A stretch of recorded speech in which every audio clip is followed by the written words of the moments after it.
اعوذ باللہ من الشیطان الرجیم بسم اللہ الرحمن الرحیم وآتوا النساء اور دے ڈالو عورتوں کو، دے دو عورتوں کو صدقاتہن ان کے مہر، نحلہ خوشی خاطر سے، خوش ہو کر دل کی خوشی سے عورتوں کو ان کا مہر ادا کرو۔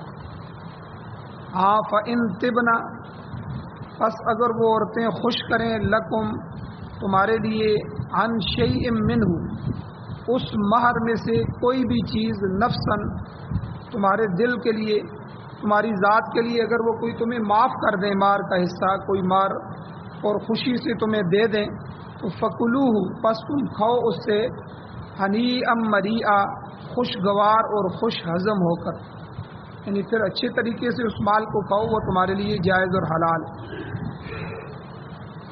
سورۃ النساء کی آیت نمبر 4 آپ کے سامنے تلاوت ہوئی ہے، اس کا ترجمہ بھی آپ نے سماعت فرمایا۔ سب سے پہلے ربط آیات ہے، ان آیتوں کا پچھلی آیتوں سے ربط۔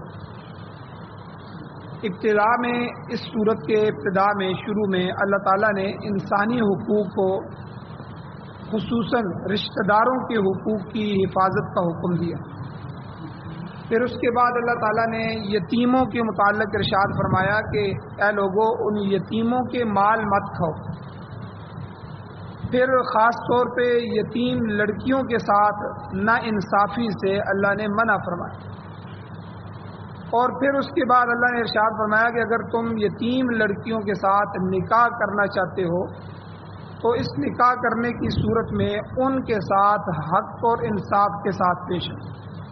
اگر حق اور انصاف نہیں کر سکتے تو پھر ان کی بجائے دوسری عورتوں سے نکاح کرو۔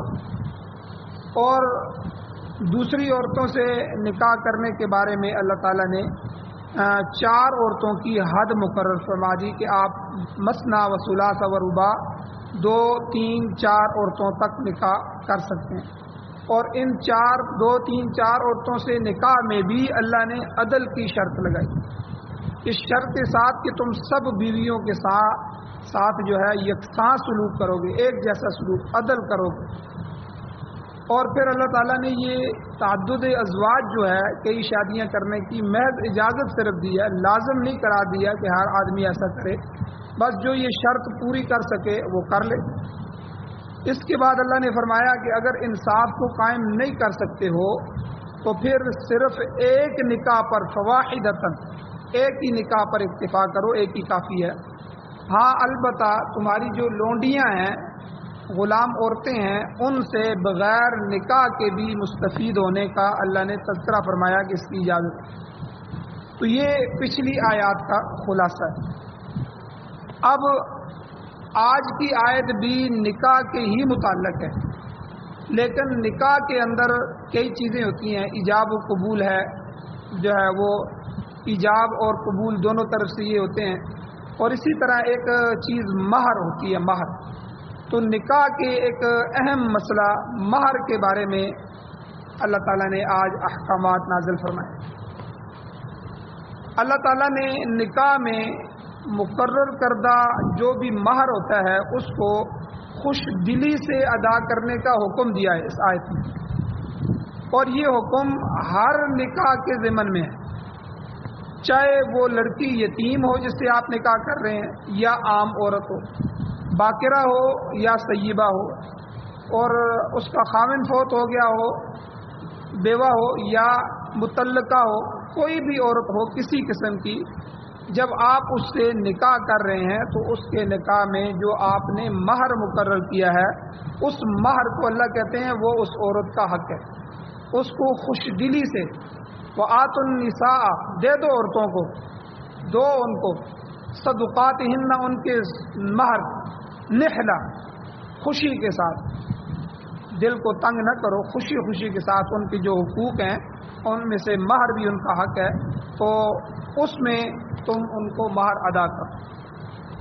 اب قرآن مجید کی مختلف صورتوں میں جو ہے وہ مہر کے متعلق بعض مسائل بیان ہوئے ہیں، ان میں سے پیچھے جو ہے سورہ بقرہ گزر چکی ہے، سورہ بقرہ میں بھی بعض مسائل بیان ہوئے۔ اور کچھ ارشادات اللہ تعالیٰ کے سورہ احزاب میں آگے 22ویں سپارے میں آئیں گے. تو اس صورت میں اس آیت کے علاوہ آگے اسی صورت میں سورۃ النساء میں جہاں اللہ تعالیٰ نے محرمات کا ذکر کیا، وہ عورتیں جن سے نکاح کرنا حرام ہے، محرم عورتیں، وہاں بھی اللہ تعالیٰ نے مہر کا تذکرہ کیا. محرمات میں کون سی عورتیں آتی ہیں؟ مائیں ہیں، بیٹیاں ہیں، بہنیں ہیں، ان کے ساتھ نکاح جائز نہیں ہے. پھوپھیاں ہیں، خالائیں ہیں، اور اسی طرح بھتیجیاں ہیں، اور بھتیجیوں کے علاوہ بانجیاں ہیں. یہ ساری محرمات میں آتی ہیں، ان سے نکاح جائز نہیں. جب اللہ نے وہاں ان کا ذکر کیا تو اس کے فوراً بعد اللہ تعالیٰ نے یہ فرمایا کہ ان کے علاوہ تمہیں دوسری عورتوں سے بھی نکاح کرنے کی اجازت ہے، لیکن مگر ان تبتغوا باموالکم. یہ جملہ مار کا اللہ نے ذکر کیا کہ یعنی نکاح میں تمہیں مال ضرور خرچ کرنا ہو، مال خرچ کرو اور ان عورتوں سے نکاح کرو، یعنی ان کا مہر دو اور مہر دینے کے بعد ان سے نکاح کر لو. ان تبتغوا باموالکم، تو اس سے مراد خاص طور پر حق مار کی ادائیگی ہے. ایک اور جگہ بھی اللہ تعالیٰ نے فرمایا کہ قد علمنا ما فرضنا علیہم.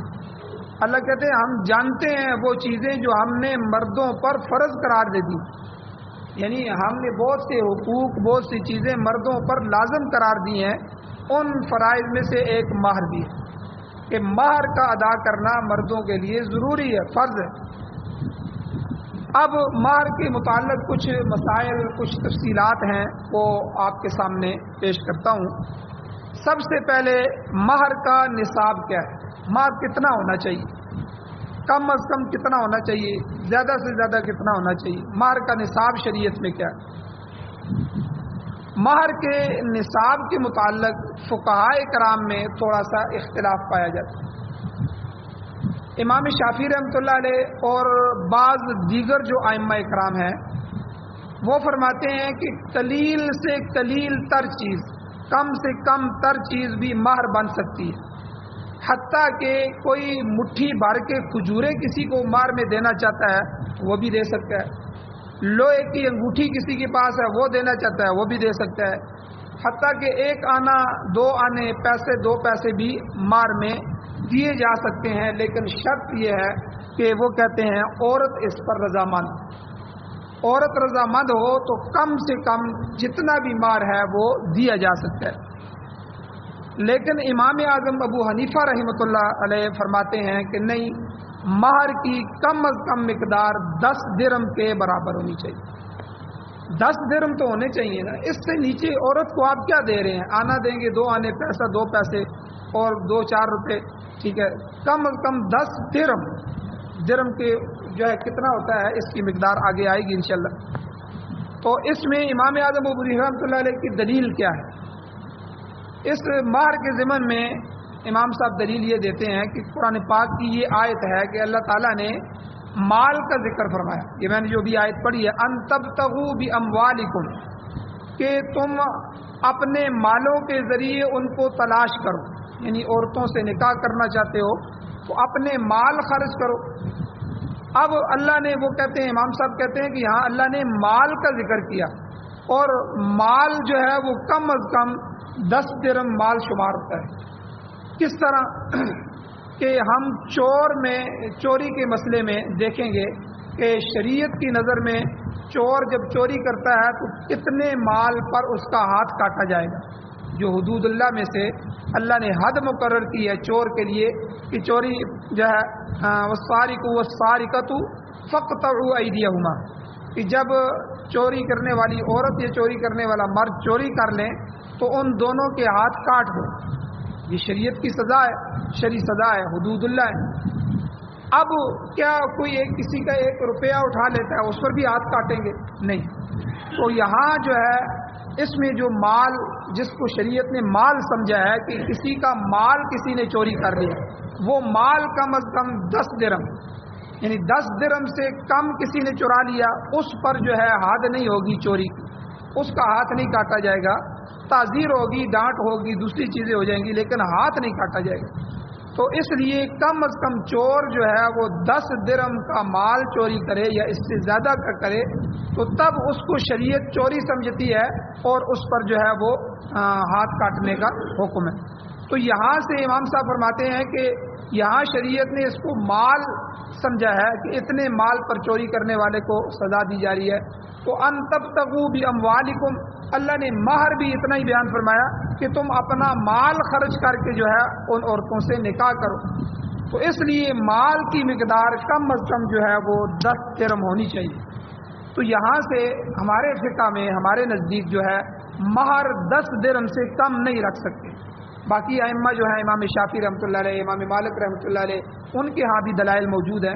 تو فقہا کا اختلاف ایسے مسائل میں ہو جاتا ہے کہ جس میں دونوں طرف دلائل موجود ہیں، اس لیے اس کو جو ہے وہ منتخب کرنے میں جو ہے وہ دونوں طرف کے دلائل سامنے رکھ کے مسئلہ سامنے آ جاتا ہے۔ تو اس لیے ہمارے ہاں بلکہ ایک حدیث میں جو ہے ایک روایت میں صراحتاً اور وضاحتاً بھی آتا ہے کہ حضور نے فرمایا لا مہر اقل من 10 دراہم، یعنی 10 درہم سے کم مہر نہیں ہے۔ تو لہذا مہر کی کم از کم مقدار یہ 10 درہم ہونی چاہیے۔ تو 10 درہم سے اوپر آپ کو اللہ نے جتنی وسعت دی ہے اتنا مہر رکھ سکتے ہیں۔ اور دوسری بات کہ نکاح کے اندر مہر اگرچہ فرض نہیں ہے، مہر فرض نہیں ہے، بوقت نکاح اس لیے اس کا تذکرہ بھی ضروری نہیں۔ نکاح اصل میں ایجاب اور قبول کا نام ہے اور 2 گواہوں کی موجودگی کا نام ہے۔ 2 گواہ موجود ہوں اور ان عاقل بالغ مسلمان جو ہے گواہوں کی موجودگی میں آپ جو ہے وہ اس کا ایجاب اور قبول کروا لیں تو نکاح ہو جاتا ہے۔ لہذا جانبین کی رضامندی کے ساتھ مہر کے بغیر نکاح بھی ہو جاتا ہے کہ اگر دونوں راضی ہوں اور مہر مقرر نہیں کیا تو نکاح ہو جاتا ہے، لیکن جو میاں بیوی ہیں بعد میں وہ اس مہر کو مقرر کریں۔ شریعت یہ کہتی ہے کہ اس کا مہر مثل لکھا جائے گا۔ مہر مثل اس کو کہتے ہیں کہ اس جیسی عورتوں کا مہر جو ہے اس کے خاندان میں کیا چل رہا ہے، اس کے چاچو کی بیٹیوں کا، ماموں کی بیٹیوں کا، پھوپھی کی بیٹیوں کا، خالہ کے بیٹی کا، اور اسی طرح قریبی، تو اس کا جو مہر مثل ہوگا وہ شریعت اس مہر کو مقرر کرتی ہے کہ اسی کو دیا جائے گا۔ اور اسی طرح ایک مسئلہ یہ بھی سمجھ لیں کہ جو آپ نے مہر مقرر کر دیا ہے اس میں کمی بیشی کی بھی اجازت ہے۔ آپ اگر زیادہ مقرر کر دیا ہے تو بعد میں دونوں آدمی رضامند ہو گئے ہیں کہ بھائی زیادہ ہے کم کر دیا جائے تو کم بھی کیا جا سکتا ہے، یا اگر کم مقرر کیا گیا ہے تو آپس میں رضامندی کے ساتھ زیادہ بھی کیا جا سکتا ہے۔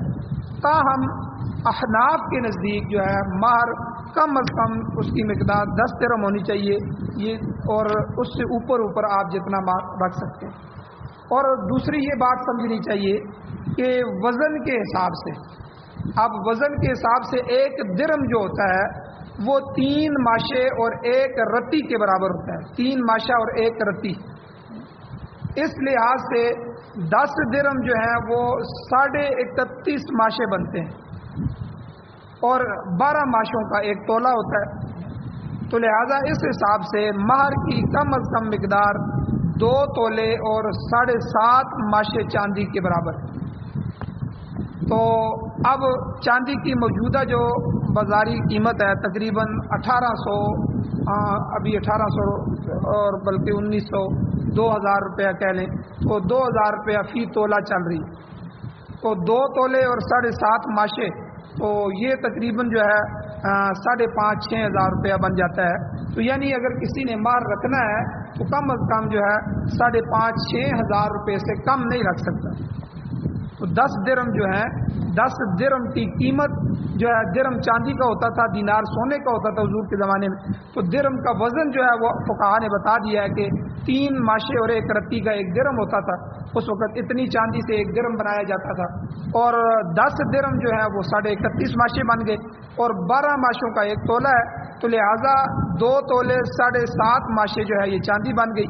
تو اس لیے اس کی قیمت آج کے زمانے میں جو ہے وہ تقریباً جو ہے 2000 روپے فی تولے چاندی کے حساب سے تقریباً یہ 5,000 5,500 روپیہ بن جاتا ہے.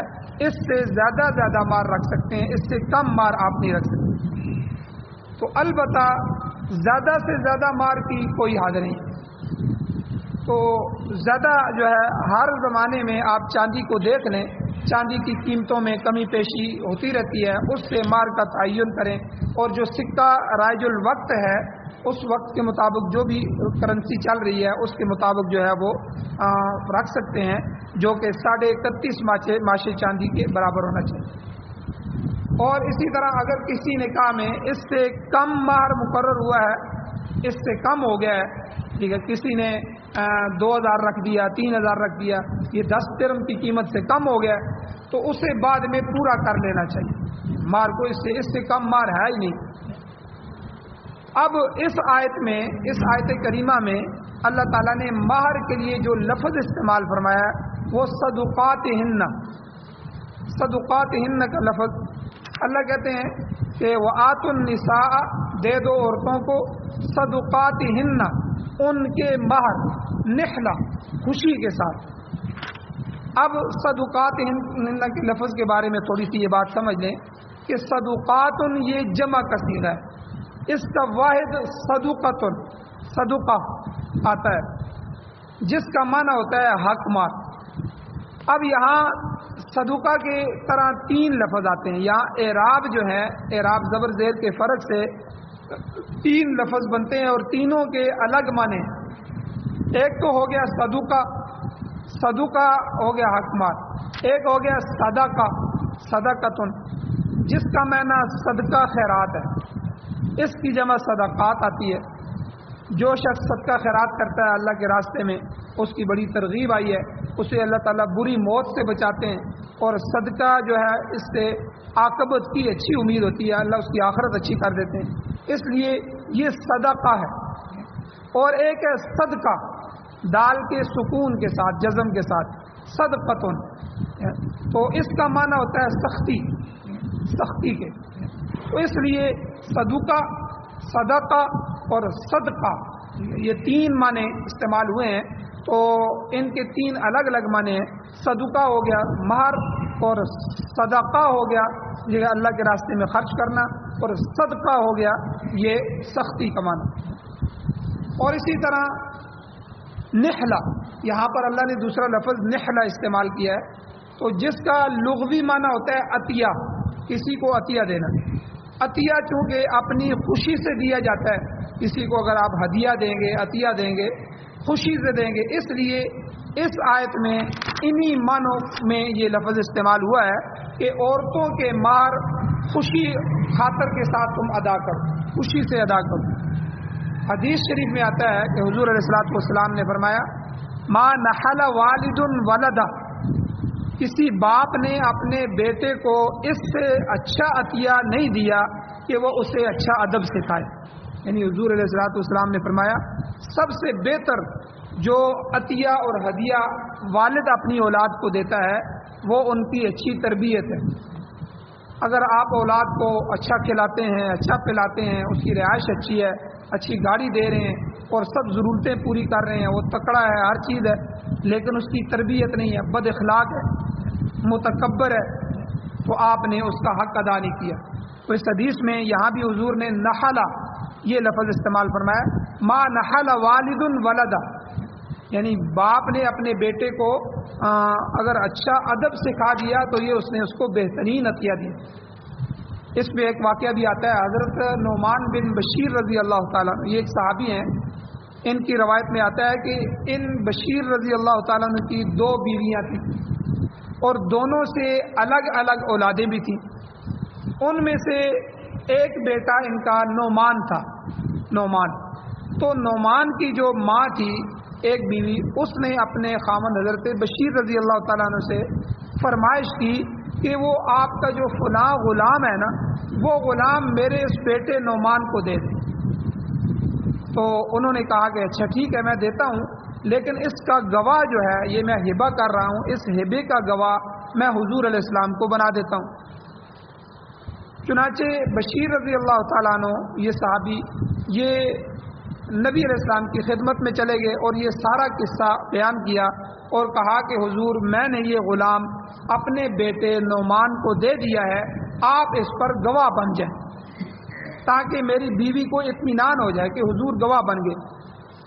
تو آپ صلی اللہ علیہ وسلم نے پوچھا اے نعمان اکل ولدک نحلتہ مثل ھذا، یہاں بھی حضور نے نحلہ کا لفظ استعمال فرمایا کہ کیا تو نے اپنی باقی اولاد کو بھی ایسا ہی عطیہ دیا ہے جیسا کہ ایک بیٹے آپ نعمان کو دے رہے ہیں؟ تو انہوں نے عرض کیا حضور ایسا تو نہیں ہے، یہ تو میں صرف ایک بیٹے کو دے رہا ہوں، باقی اولاد کو تو میں نے نہیں دیا۔ اس پر نبی علیہ السلام نے غصہ فرمایا اور غصے سے فرمایا کیا تم چاہتے ہو کہ تمہاری ساری اولاد نیکی میں برابر رہے؟ عرض کیا کہ ہاں حضور میں اسی طرح چاہتا ہوں، اور فرمایا کہ ساری اولاد میں سے صرف ایک بیٹے کو دینا یہ زیادتی ہے، یا تو دونوں بیویوں کی ساری اولاد کو ایک ایک غلام دو یا اس سے بھی واپس لے لو۔ اور حضور علیہ الصلوۃ والسلام نے سختی سے فرمایا کہ جاؤ کسی اور کو گواہ بنا لو، میں اس ظلم پر گواہ نہیں بنتا۔ آپ دیکھیں کتنا سخت الفاظ۔ تو اس لیے یہاں یہ مسئلہ بھی سمجھ لیں کہ مرنے کے بعد جب آدمی مر جاتا ہے تو پھر شریعت نے خود وراثت مقرر کی ہے، لڑکوں کو 2 حصے اور لڑکی کو 1 حصہ، یعنی لڑکی کو لڑکوں کے مقابلے میں آدھا حصہ۔ لیکن اگر آپ اپنی زندگی میں کسی بچے کو آپ ہدیہ دینا چاہتے ہیں، اس میں یہ مسئلہ یاد رکھیں کہ آپ کسی ایک کو نہیں دے سکتے، آپ سب کو دیں گے۔ اور پھر دوسرا مسئلہ یہ ہے کہ اس میں سب کو برابر رکھیں گے، اس میں یہ نہیں کہ لڑکی کو آدھا دیں گے لڑکے کو ڈبل دیں گے، لڑکی لڑکا ہو آپ زندہ ہیں، کیونکہ یہ وراثت نہیں ہے، یہ عطیہ اور ہدیہ ہے۔ تو اس لیے اپنی زندگی میں آپ باپ ہیں تو باپ ہونے کے ناطے سے آپ اپنی اگر اولاد کو دیں گے تو اس میں برابری ضروری ہے، آپ اپنے سب بیٹوں کو سب بیٹیوں کو برابر دیں گے اگر دینا چاہیں، تو نہیں تو آپ نہ دیں، کسی کو نہ دیں۔ اور دوسرا جو لفظ یہاں سے میں اصل بتانا چاہتا ہوں کہ یہاں اللہ تعالیٰ نے نحلہ کا لفظ استعمال فرمایا حضور علیہ الصلوۃ والسلام نے کہ اکل ولدک نحلتہ مثل ھذا، کیا تو نے اپنی باقی اولادوں کو بھی اسی طرح دیا ہے؟ تو یہ یہاں حق مار کے متعلق جو ہے وہ کچھ تھوڑے سے مسائل تھے جو بیان کرنے ضروری تھے۔ اسی طرح کچھ مسائل اور ہیں انشاءاللہ کل کے درس میں بیان کیے جائیں گے۔ ان میں سے مہر کی ادائیگی ہے کہ مہر کب ادا کرنا چاہیے، اس کی کتنی صورتیں ہیں، اور مہر جو ہے حیثیت کے مطابق ادا کرنا چاہیے، حیثیت کے کیا کیا حکم ہے۔ تو اس طرح کے چند مسائل ہیں انشاءاللہ کل کے درس میں بیان کیے جائیں گے۔ اللہ تعالیٰ سے دعا ہے اللہ ہمیں عمل کی توفیق عطا فرمائے۔ آمین۔ الحمدللہ رب العالمین والعاقبۃ للمتقین والصلاۃ والسلام علی رسولہ النبی الامی الکریم۔ یا اللہ ہماری کمیوں کو تائیوں کو معاف فرمائیے، درگزر فرمائیے، صغیرہ کبیرہ گناہوں کو معاف فرمائیے۔ یا اللہ قرآن و سنت کو پڑھنے، سننے، سمجھنے، اس پر عمل کرنے کی توفیق عطا فرمائیے، سعادت والی زندگی اور شہادت والی موت نصیب فرمائیے۔ یا اللہ جو کچھ قرآن پڑھا ہے یا اللہ اس کو ہماری اولادوں اور نسلوں میں بھی جاری فرمائے۔ یا اللہ قرآن کو پڑھنے، پڑھانے، سننے، سنانے، سمجھنے، سمجھانے، اس کی اشاعت کرنے کی توفیق عطا فرمائے۔ ہماری اولادوں کو، نسلوں کو قرآن کا حافظ، قاری، عالم، مفتی، داعی، مجاہد، غازی اور شہید بنا۔ یا اللہ ہماری جان، مال، عزت، آبرو کو اپنے دین کے لیے قبول فرما۔ پاکستان سمیت پوری دنیا میں اسلام کا غلبہ نصیب فرما۔ یا اللہ جو حضرات دشمن کی اسیر ہیں، ان کی قید میں ہیں، یا اللہ ان تمام مجاہدین کو باعزت اور باوقار رہائی نصیب فرما۔ اللہم انا نجعلک فی نحورہم ونعوذ بک من شرورہم۔ صلی اللہ تعالی علی خیر خلقہ محمد وآلہ وصحبہ اجمعین برحمتک یا ارحم